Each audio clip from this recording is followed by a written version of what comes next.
Hey guys, tonight we're gonna take the long way home, the kind of road that isn't marked on any map, where lanterns burn low, coffee tastes like burnt stories, and even the wind hushes itself just to listen to you finish the rest of a dream. You've just tied your horse outside a little rest stop that no one really talks about anymore. A thin wisp of smoke curls off a rusted tin roof, the scent of burning pine wood mixing with old bean stew, and the cold wraps itself around your skin like it doesn't plan to let go. Inside the crooked wooden shack, maybe someone's left a bit of fire still burning. Outside, the wind cuts in strips, like it's testing the patience of any stranger who dares to linger. And just as you're about to turn back, a soft cough breaks the silence. Not a gunshot, not a coyote, something quieter, wearier. You follow the sound, past empty benches, beneath a swinging lantern hanging by its last hook. Then you see her, a young woman curled up, eyes half shut, coat far too thin for winter, boots soaked to the bone.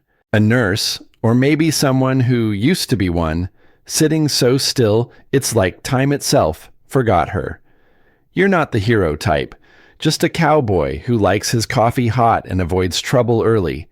But something in her gaze makes you pull that old Navajo blanket from your saddlebag.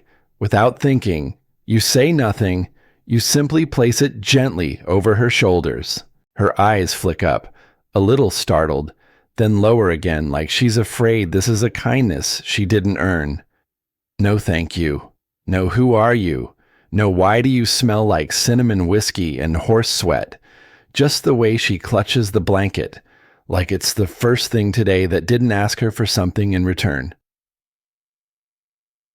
So, before you get comfortable, take a moment to like the video and subscribe, but only if you genuinely enjoy what I do here. And if you're listening from a dusty town, a high-rise balcony, or somewhere the trains still run on time, drop your local time and place in the comments. We like to know where the story's riding out to. Now, dim the lights, maybe turn on a fan for that soft background hum, and let's ease into tonight's journey together. You don't ask why she's here. That's Western law. Don't question someone sitting quietly in the cold. They've already had to explain too much today. She could be over 30, maybe younger. Out here, the wind keeps its own calendar. On her canvas bag, there's a stitched badge that reads St. Mercy Field Nurse, Idaho Territory. But the way she holds it, like cracked porcelain, tells you that place probably hasn't needed her for a long time. You sit down, not too close, just close enough to share a bit of heat from the silence. Outside, your horse snorts like he's annoyed you stopped again. He's never liked snow, claims it makes the grass taste bitter. Or maybe that's just something you tell yourself to feel less alone. You offer her your canteen. She shakes her head. I've had water, she says softly. From where? You ask. She nods toward a frozen trough by the shed, the kind even stray dogs avoid. You sigh, reach for your second canteen, the one you save for sunrise regrets and cold mornings that don't ask questions. She takes it and drinks slow, like she's remembering what warmth tastes like. Time settles into a hush, just the pop of firewood behind thin walls, the wind brushing over rusted tin. You've sat like this before. Not at this station, maybe, but in this kind of stillness, the kind where time pauses just long enough to remind you who you could have been if the world had been a little softer. Then she speaks. Are you the one they sent? You squint. Who? The one from Idaho. You shake your head. No one sent me. She looks away. I figured. And now you understand. She wasn't waiting for rescue. She was waiting for the last train. Only there isn't one. It stopped 3 days ago when the tracks collapsed under snow at Sundown Pass. No one told her. Maybe no one knew. Maybe no one cared. But you're here now. And out here. Between a forgotten station and a storm crawling in over the hills. That's enough to change things. You don't have much. Just a horse, a blanket, and a few memories no one asked for. But sometimes, that's all you need. Somewhere far off, an owl calls. Once, then again. Like it's counting something. You glance at her. She's still holding the blanket, still gripping the canteen. And somehow, she's no longer shivering. There's a word for this kind of moment. But most folks lost it somewhere between telegraph wires and well-dressed lies. All you know is, it's quiet. And that quiet, it's watching you, waiting. Back in 1877, they say a millionaire cowboy named Silas Grant passed through here. Legend says he left his entire fortune in a saddlebag and never looked back. Used to say, any man who survives 3 winters and 1 heartbreak is richer than any banker. Some say he never existed. Others swear he built a house made entirely of doors. So no one would ever feel trapped again. No one knows the truth. But tonight, you're beginning to understand the kind of man who'd give away a blanket to a stranger freezing at a train station. Maybe that's how it always begins. Someone cold in a place no one remembers, and someone else just passing through. You lean back. The bench groans like it's complaining, but you just smile. Because there's something in this silence, in this night, that sounds like the beginning of a story no one's quite ready to tell. Not yet, but soon. They say out here, a blanket isn't just a blanket. It's a roof, a yes, a warning, or sometimes a wedding. But that night, you were just trying to keep her alive. You didn't know the wind had ears, or that the stars above the station were watching closely, lining up like jury members in a dusty courthouse. You didn't know that come morning. Your simple gesture would mean something far louder than you ever intended. You didn't sleep. Not much. Maybe a few blinks pressed between the creak of pine and the occasional whimper from the wood stove losing its battle with the cold. She slept, though, or at least stopped shivering long enough to look like she might. The blanket stayed wrapped around her like it belonged there, like it had always been meant for her shoulders. Dawn came with no fanfare, just a pale smudge of light pushing gently through frost-covered windows and the sound of your horse stomping the ground like he was ready to go. You stood, stretched the stiffness out of your back, and considered saddling up. You hadn't planned to stay the night, and your plans weren't the kind that held still long. But just as you reached for your gear, she stirred, sat up, looked at you. You leaving? She asked. Her voice had more weight now, like it remembered how to hold itself together. Yeah, you said. Didn't mean to stop this long. She nodded, then said something strange. You might want to stay. You raised a brow. Storm's passed. It's not the storm I mean, she said, eyes drifting to the door like something might come walking through it any minute. You stepped outside anyway, just to check the sky, just to let the sun find your face and remind you you weren't made of snow.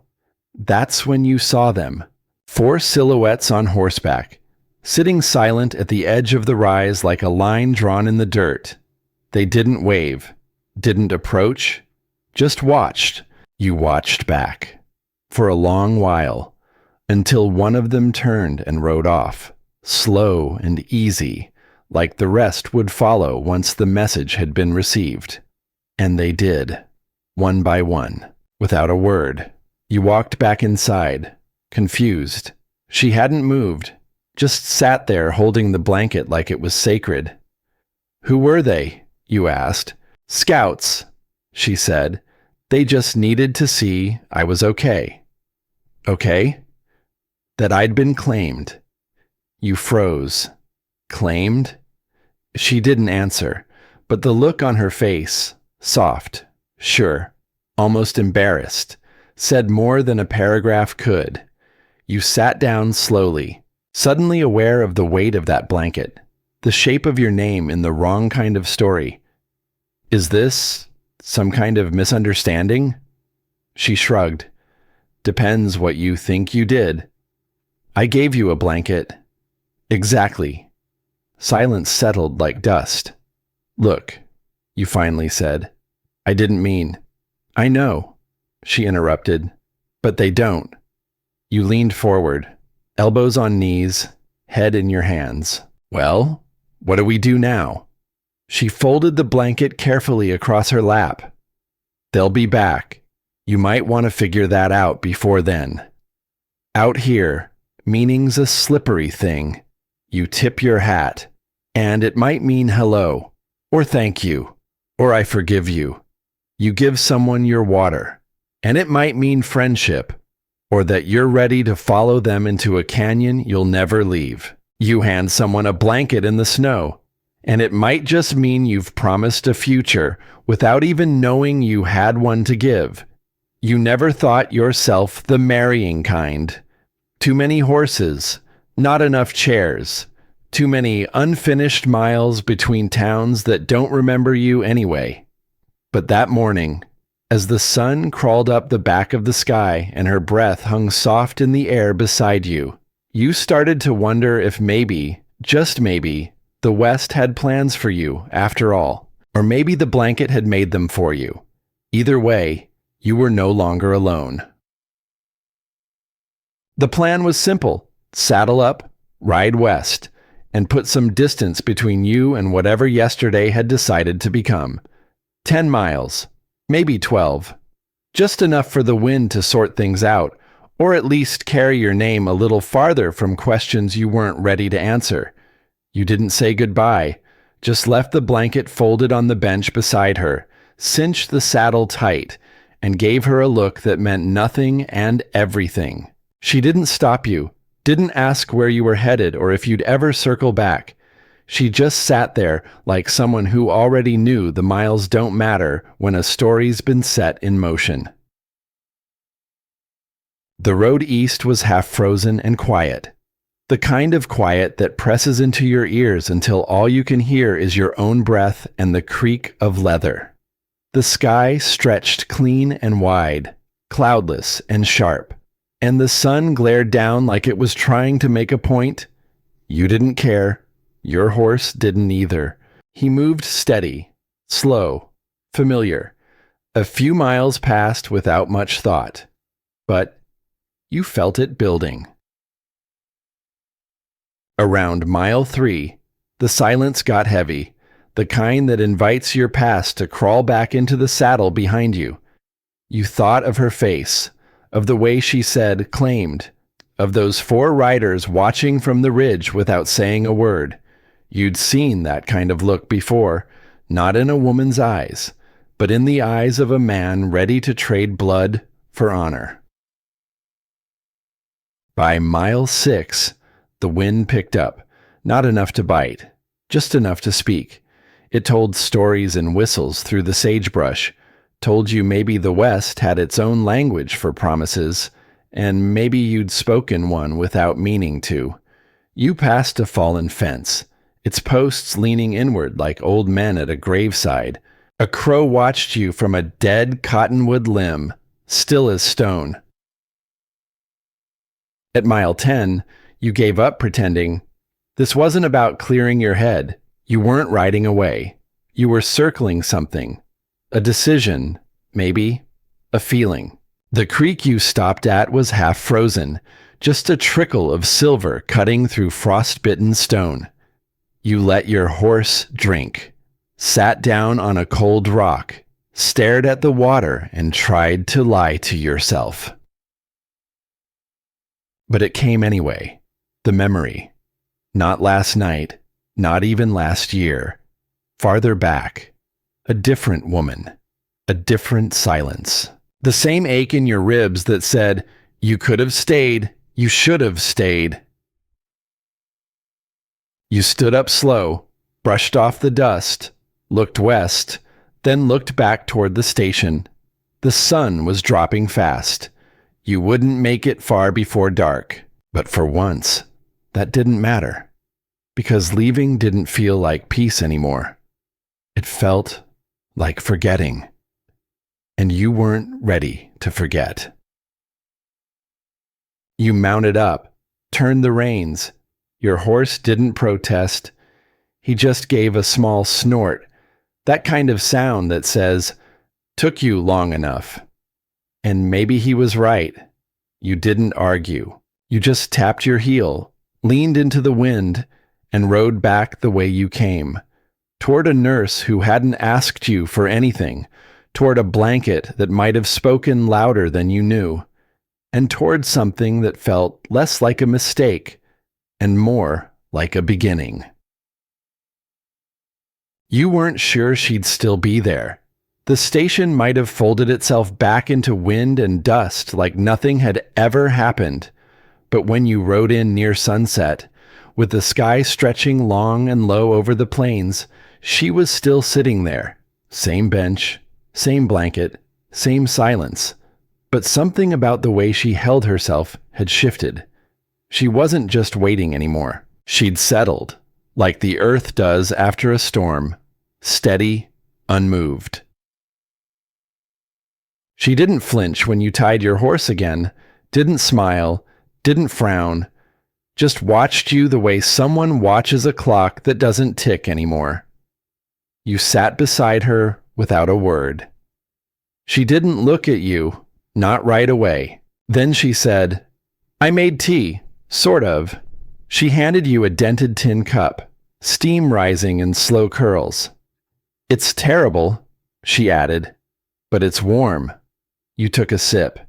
It tasted like pine needles and stubbornness. You coughed once. She didn't say sorry, and that somehow made it better. You glanced at her hands, rough, red, knuckles cracked from too many nights without gloves, hands that had sewn wounds shut and steadied dying men's shoulders when there wasn't time to cry. You asked, "How long you been out here?" And she answered, "A while." You raised a brow. "With pine needle tea?"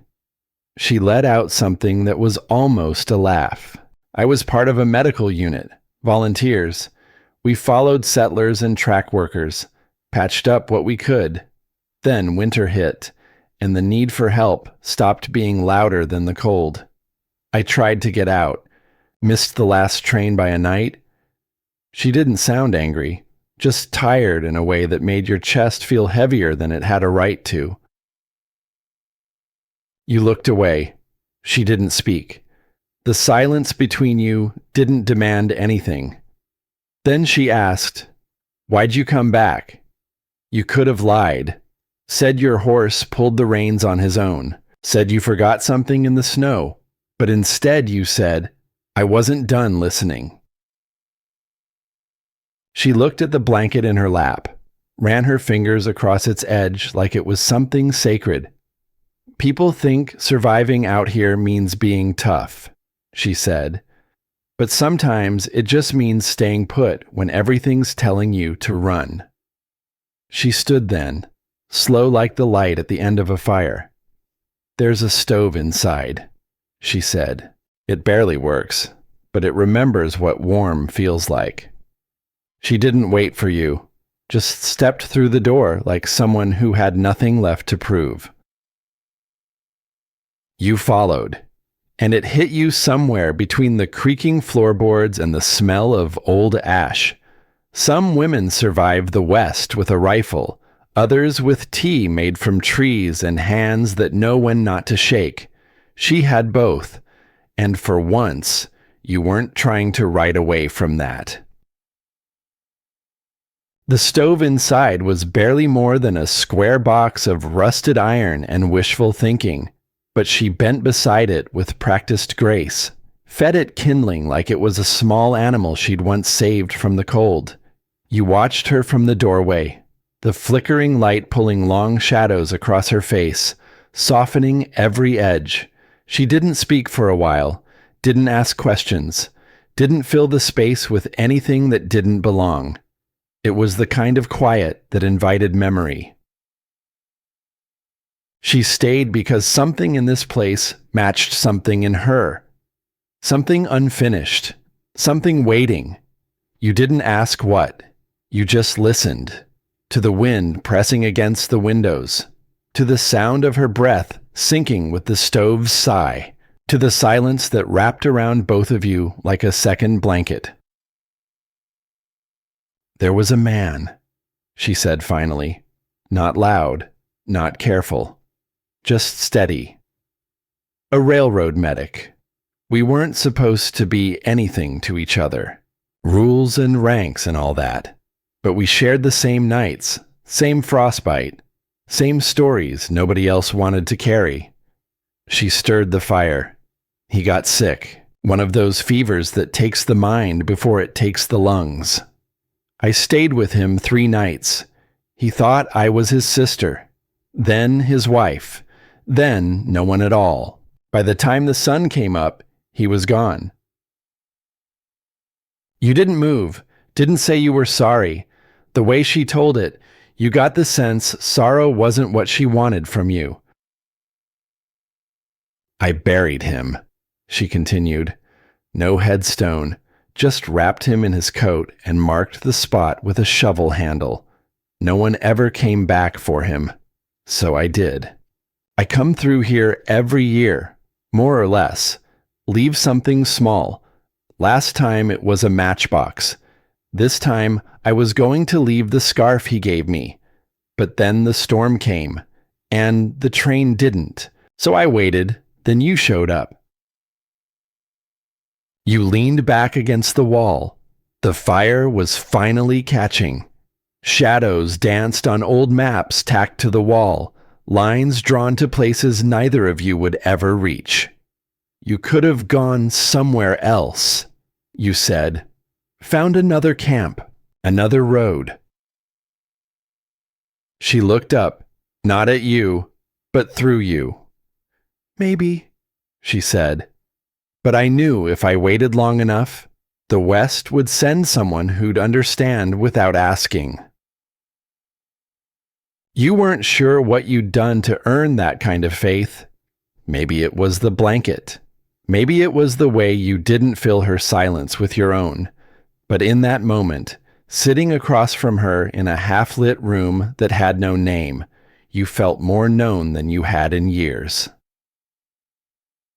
She stood and brushed the dust from her skirt.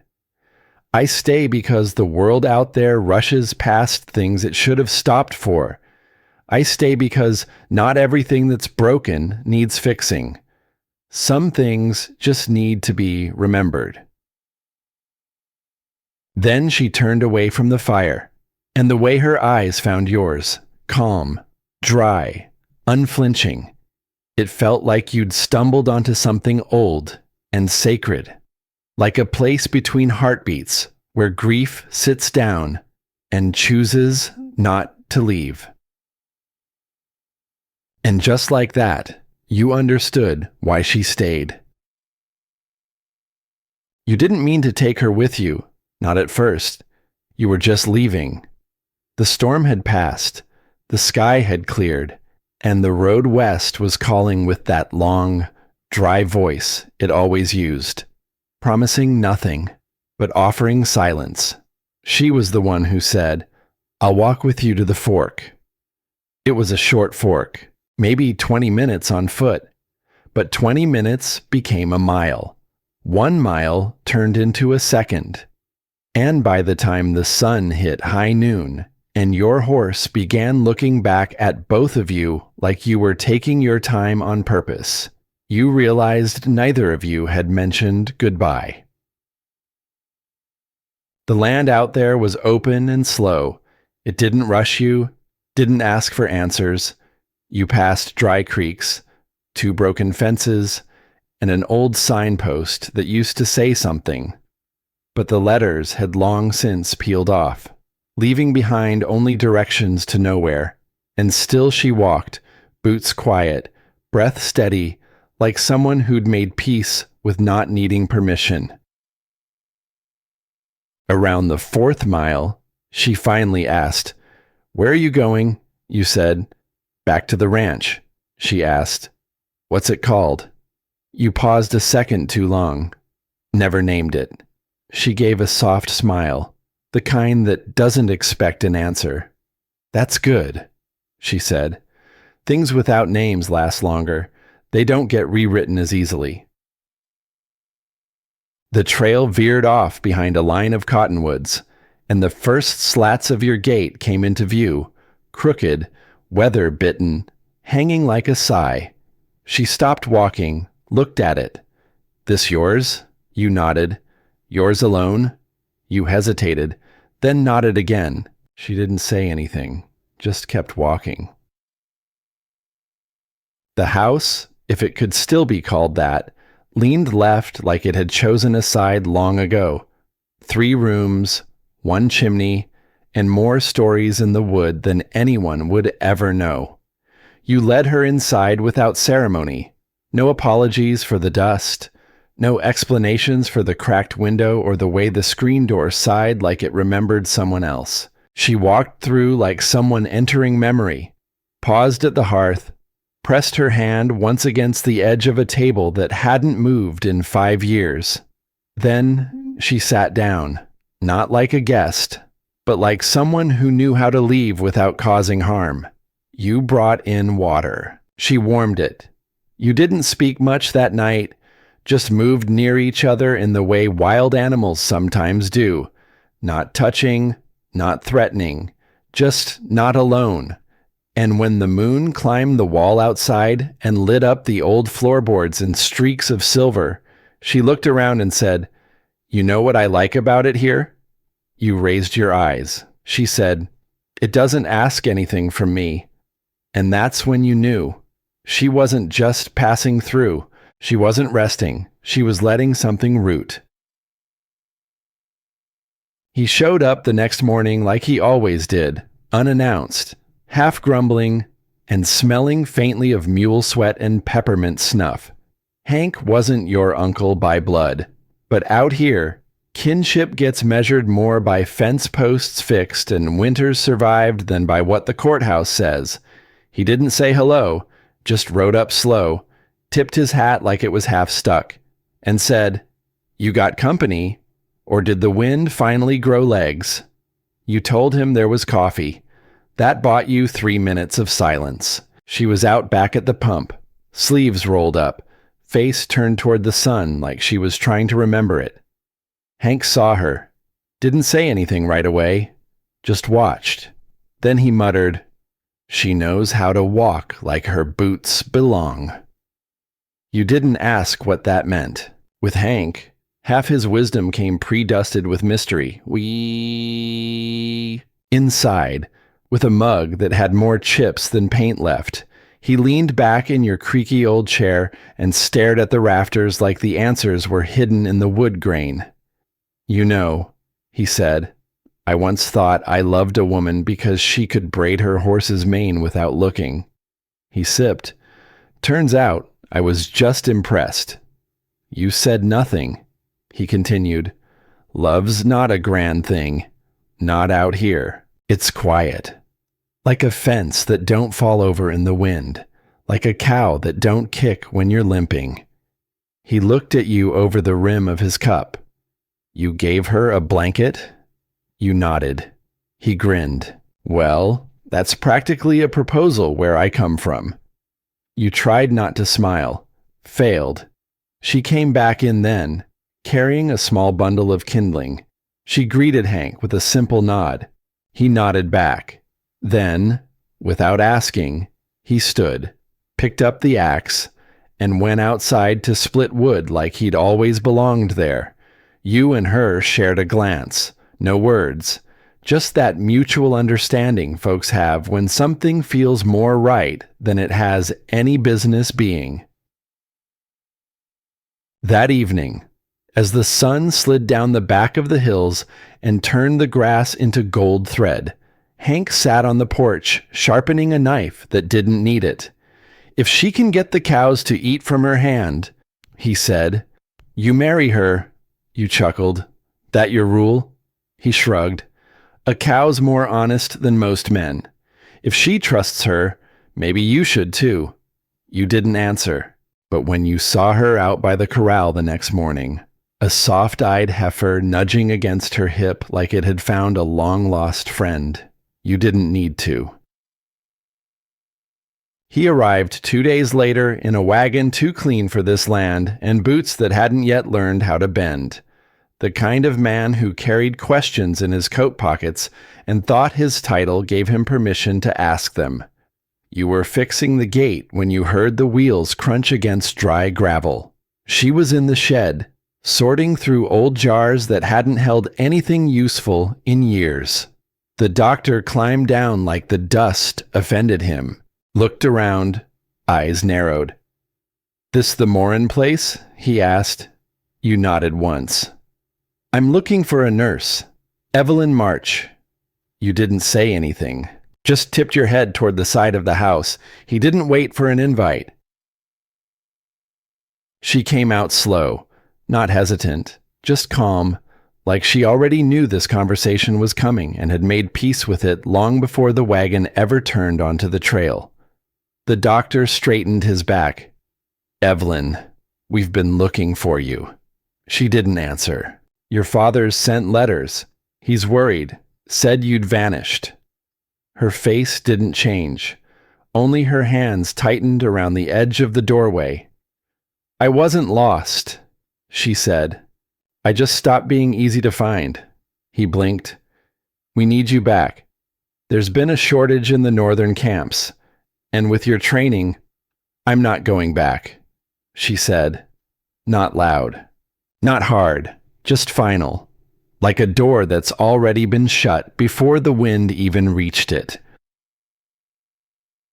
The doctor looked at you then, eyes full of the kind of judgment men carry when they think they understand a situation after 5 minutes and 2 sips of canteen water. "Did he make you stay?" She almost laughed. "No," she said. "He gave me a blanket." The doctor didn't get it. Of course he didn't. He stared at her, at the house, at the land, then back at the road. "You're wasting your skills out here," he muttered. She replied, "Maybe. But for the first time, I get to decide where they go." He said something under his breath and climbed back into the wagon. Didn't tip his hat. Didn't look back. Just left a swirl of dust that took longer to settle than his name ever would. That night, you didn't talk much. She made stew with dry beans and something green she swore wasn't poisonous. You ate on the porch, side by side, the way people do when silence isn't heavy, just full. After a long while, she said, "He meant well." You nodded. "They always do." The moon rose slow over the hills. Somewhere in the distance, a night bird called, once, then again. She leaned back, blanket around her shoulders. "He came looking because he thought I was missing." You looked at her. "And are you?" She smiled. "Not even a little." Trouble didn't come loud. It came dressed like Sunday, with clean collars and a smile too wide to trust. The kind of trouble that knocked on your door with one hand while the other stayed just close enough to a pistol holster to make you forget how to breathe. It was a deputy from town, not the sheriff, too young for that, but dressed like he wanted the job. His horse was too well fed and his badge too polished. You were on the porch fixing a hinge when he rode up. He didn't introduce himself, didn't even take off his hat, just said, "Heard there's a woman staying here. New face. Doesn't belong." You didn't answer right away. Evelyn was inside boiling water for laundry. The air smelled like soap and iron and the slow calm of a day not meant for drama. The deputy shifted in his saddle. Town's a little tense right now. You know how folks are with strangers. You nodded, slow. They get nosy when the coffee runs dry. He didn't laugh. Just making sure everything's proper. We had a report. You looked up then. From who? He paused. Anonymous. You set down the hinge, wiped your hands on your trousers. No one out here is anonymous. Son, you're either invited or you're not. He didn't like that. She stepped out onto the porch just then, apron on, sleeves rolled, face calm.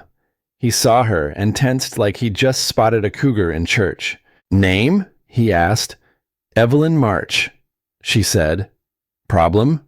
He hesitated. You with him? I'm with myself, she replied. But yes, I'm here by choice. He looked to you. You didn't blink. He shifted again. Town's been talking. It always does, you said. Doesn't mean it knows what it's saying. He squinted like he wanted to say something tougher but couldn't find the words that wouldn't get him shot or embarrassed. Then he gave a half nod and turned his horse. Be careful, he said. Ain't everyone out here likes when things change. You watched him ride off, dust curling up behind like a warning that didn't know where to land. That night, Evelyn made sweet tea from a tin she'd tucked in her bag weeks ago, said she was saving it for something that felt close to home. You drank it on the porch while the wind moved quiet through the grass. She asked, Do they always act like that? You said, Only when they're scared. Scared of what? Something they can't name. She sat in silence for a long time, then said, Good. Let them wonder. By the time you rode into town again, word had spread like spilled kerosene. Not just that a woman was staying at your place, but which woman. Some folks leaned in, curious. Others leaned away, like truth might be contagious. The saloon stayed quiet when you walked in. A few nods from the old-timers, but nothing from the younger ones. Not since that deputy came back talking about a nurse, a blanket, and a cowboy who should have minded his own porch. You weren't here for company, just supplies, coffee, nails. Maybe a small tin of tobacco for nights that felt too heavy for silence. You caught Clara, the widow who ran the general store, watching you. She didn't speak until you were alone by the dry goods.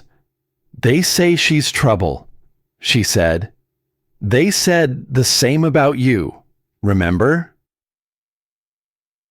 You smiled at that. Still true. Clara handed you the tin. I don't mind trouble that minds its manners. But if she brings anything worse than that, you better know how to shut the door. Back at the ranch, Evelyn was hanging linens like she'd been born doing it. She didn't ask what they said in town. She already knew. The prairie had a way of whispering things before people ever did. You helped her string the last sheet, watched the wind try and fail to make it fly. They'll pick sides, she said. They always do. They already have, you replied. And she was right. By week's end, the lines were clear. Mrs. Larrabee stopped bringing eggs. The doctor's boy dropped his eyes when he passed.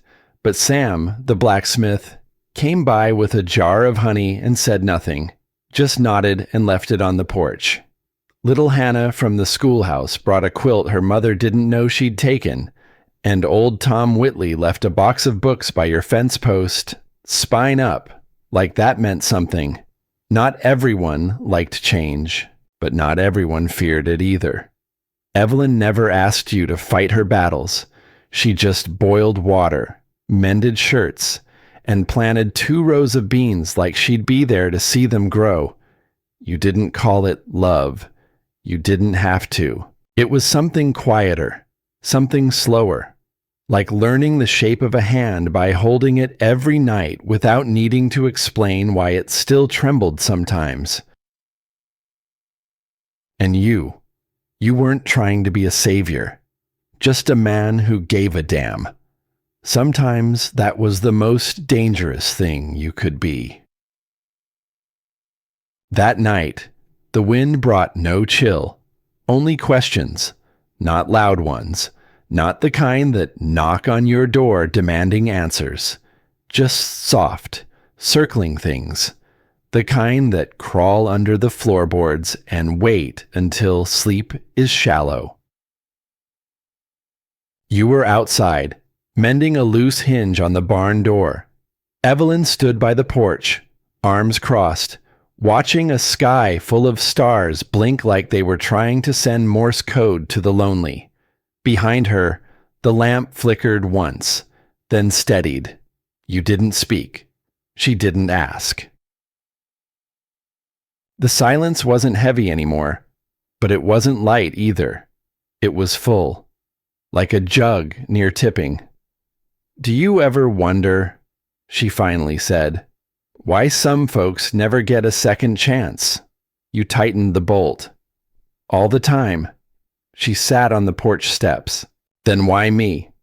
You wiped your hands on your jeans, walked over, sat beside her. "Maybe it wasn't about you getting one," you said. "Maybe it was about me giving one." She didn't cry. Evelyn wasn't the crying type, but something in her shoulders let go. Just a little, like an old gate creaking open after years rusted shut. She told you things then, not all of it, just enough.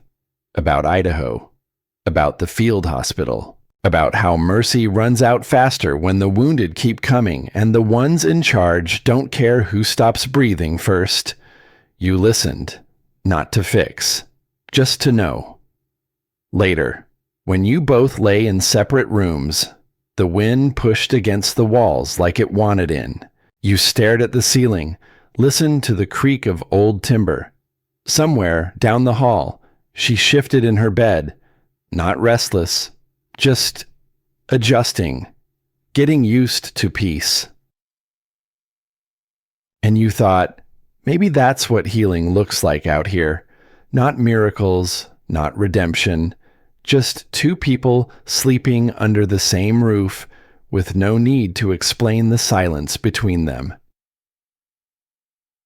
The next morning, a letter arrived. No one in town remembered sending it, and it sure didn't come by train. It was just there, tucked beneath a horseshoe nailed to your front door. The paper smelled like river mud and smoke. The ink bled at the corners like it had traveled too far through too many storms. You almost didn't open it. Letters out here had a way of pulling ghosts from places you'd buried deep. But something about the way her name was scrawled, Miss Evelyn Hart, St. Mercy Unit, made your hand still. You didn't read it right away. You brought it inside, set it on the mantel, boiled coffee, waited for her to wake. She came down the stairs slow, one boot at a time, hair a little wild, eyes still fogged from sleep but softer than the night before. You slid the letter across the table. Her fingers paused just before touching it, like she could already feel the weight of words inside. Then, carefully, she unfolded the paper. Her eyes moved left to right, then stopped. She didn't speak. You didn't ask. When she finally looked up, her face was unreadable, not hardened, not broken, just somewhere else. "It was from the nurse who stayed behind," she said quietly. "The one they left when the outpost collapsed."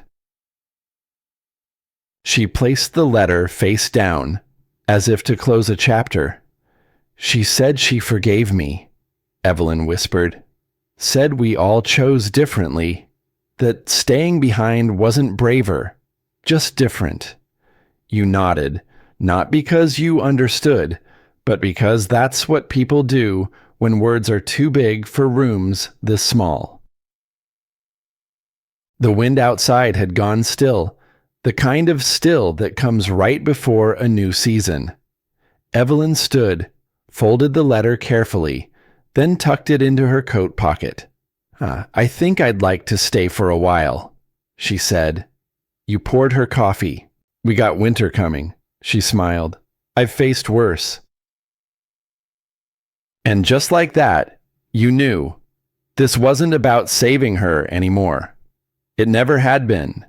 It was about holding space, long enough for her to find a reason to stay. Days folded into each other like pages of an old journal no one had the heart to finish. The chores stayed the same: firewood, fence mending, riding out to check the cattle. But there was a new rhythm now, a softer cadence in the way the door creaked open, in how 2 cups were poured instead of 1, and how silence had learned to share space with company. Evelyn wasn't loud. She moved through the cabin like wind between tall grass, seen only when the curtains lifted slightly, or when the stew simmered without anyone remembering putting it on. She didn't talk much about the past, and you never asked. Out here, people talk when memory gets too full and heal in the hush that follows. Some nights, she'd sit by the window and hum a tune too broken to name. You figured it was from a time before uniforms and ice-bound waiting stations. Once, you caught her mending a hole in her old field coat. You offered her a new one. She said no. Some things need remembering, she said, and you didn't argue. The crows left first. That's how you knew winter was finally giving up. One morning, the wind had no bite, only breath, and the frost on the porch rail melted before the coffee boiled. The earth didn't rush to bloom, just loosened a little, like shoulders unclenching after a long cry. You watched Evelyn plant sage beside the barn. She didn't say why. Maybe it reminded her of home. Maybe she just wanted the scent near. You saddled your horse slower these days, not because of age, but because you'd stopped trying to outrun whatever it was that used to chase you. No one in town asked about the woman at your ranch. Folks knew better. But someone started leaving a fresh jar of honey by your fence post every Sunday. Someone else mended the trail gate without a word. That's the language out here. Not curiosity, but quiet respect. And slowly, without declaration or plan, you both belonged, not to each other, not yet, but to something bigger than silence, a kind of peace that grows in the pauses between seasons, in the way the sky leans closer after a long winter, and the way 2 strangers no longer flinch when their shadows touch. It had no name, whatever it was that settled between you. Not love, not the way stories sang about it, not duty either. More like a resting place, like how your shoulders no longer ached from holding up the day alone, or how you could leave a kettle half full and trust someone would notice. One morning, you found her leaning against the barn post, eyes closed, sun soaking into her cheek like she hadn't felt warmth in years. You didn't say anything, just watched, like a man watches the first green sprout through snow, afraid that naming it might scare it away. There were still nights she'd wake before dawn, breath caught in her throat, hands gripping the sheets like they might vanish. You never asked what she saw, but you left the lantern lit. You still rode out to the ridge sometimes, checked on the old tracks, even though no train had run through there in months. Just habit, or maybe hope. Evelyn never followed, but when you returned, there'd be coffee on the stove and that quiet glance that meant, "I'm glad it's you coming through the door." The neighbors had stopped leaving honey, replaced now by silent nods at the trading post, or the occasional invitation to a barn dance you both politely declined. She wasn't ready for crowds. You weren't ready for explanations. Then came the letter. It arrived in a rusted tin envelope, addressed in shaking script, postmarked weeks ago, Idaho, St. Mercy. Evelyn read it alone, outside, under the same elm tree where she hung wet laundry like soft flags from another life. When she came back inside, her hands trembled just a little, not from fear, from memory. She placed the letter between pages of an old ledger you never used, said nothing. You didn't ask. That night, over beans and cornbread, she whispered, "They want me to come back. They say there's need. Short staff.